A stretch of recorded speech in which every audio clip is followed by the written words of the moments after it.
Take your rig to the next level with the MSI B360M Mortar Titanium. Enjoy the connectivity of dual M.2 NVMe slots, front panel USB-C and USB 3. 7-phase power provides stable delivery for 6-core Coffee Lake CPUs, while dual power heatsinks promote optimal cooling for best-in-class performance. Click the link below to learn more. What's going on, guys? Welcome back to the channel. Today we are assembling April's PC of the month just in time as the month is about to end. It's a very exciting build today. We're actually assembling a 2nd gen Ryzen system that's heavily targeted towards high or big airflow. So there's not going to be an ounce of liquid in today's build. Haven't had the best luck with liquid cooled systems recently, as some of you guys are already aware. So maybe that's what prompted this build, who knows? But it's going to be super cool. Ha! Starting off the line with the AMD Ryzen 7 2700X with 8 cores, 16 threads, a max boost clock of 4.3 gigahertz. I'll also see how far we can actually overclock this guy perhaps in a part 2 video. Pairing that with 16 gigs of G.Skill Sniper X DDR4 3400 speed with those lovely white camouflaged heatsinks. That will be going into an MSI X470 Gaming M7 AC motherboard, which pretty much has all the bells and whistles you could ask for. A very handsome looking motherboard as well, I might add. Just below that, you'll find the GeForce GTX 1080 Ti Gaming. Cooling our CPU is the Noctua NH-D15 SE AM4, which is one of the most prized air coolers on the market for high performance users. We'll also be pairing that with the NF A14 FLX fan, also from Noctua. This will actually be replacing one of the 140mm fans in our case. More on that in just a bit.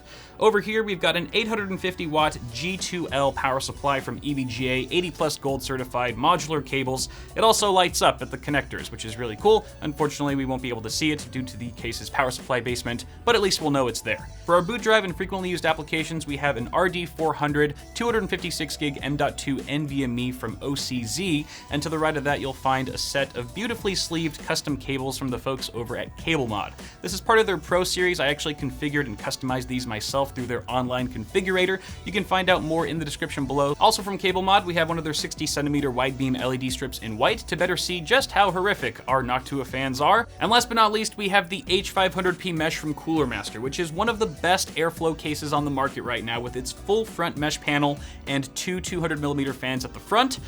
But what could make this case even cooler is if we ditched those fans and replaced them with 4 200mm Noctua fans. These are the NF-A20 PWM premium fans, and they will make the system as cool as it will be ugly. Again, Noctua fans. Hideous, but super, super good. So those are all the parts, guys. You can find links to everything in the description below. I am super stoked to get this underway, so let's go ahead and start building. I just hope that it doesn't fly away from me at the end of it.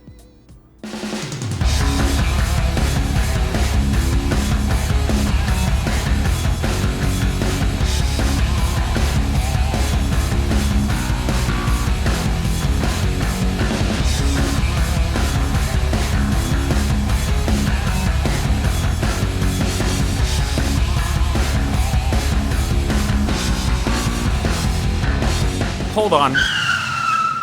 So here's where I realized the 200 by 30mm Noctua fans are too thick to fit under the top and front panels of the case.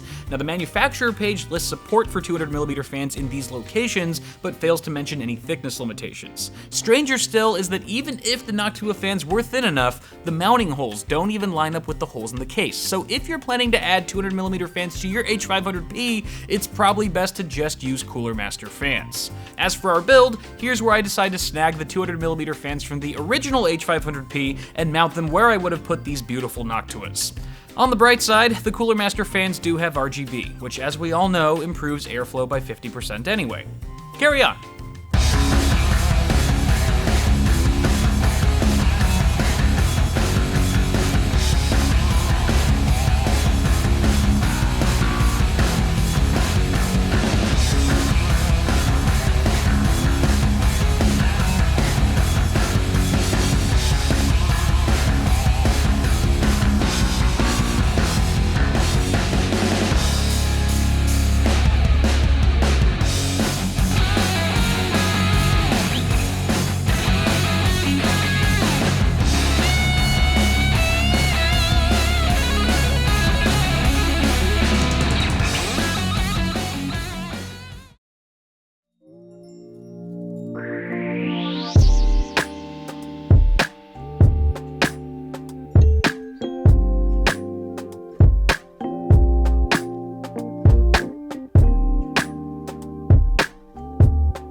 Alright guys, here's the system in all of its glory. It's actually looking pretty good. I mean, granted, it's probably one of the most mismatched systems that I've ever built.